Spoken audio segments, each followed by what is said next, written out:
How to recover an old WhatsApp account without the original SIM card.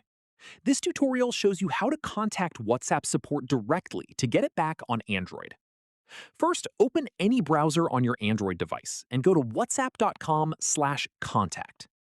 From there, scroll down and tap the blue Contact Us button under the WhatsApp support section.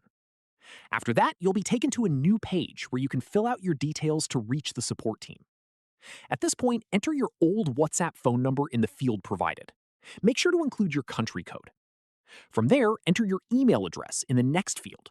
This is where WhatsApp will reach out to you with a response. Following this, confirm your email address in the field below to make sure it's entered correctly. After that, select your device type from the options available. From here, tap on the message field and briefly explain your situation. Let them know that you're trying to recover your old WhatsApp account but no longer have access to the SIM card associated with that number. Keep your message clear and straightforward so the support team understands exactly what you need.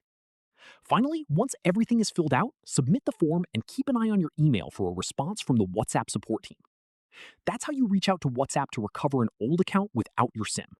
If this helped, hit like, subscribe for more Android tutorials, and I'll catch you in the next one.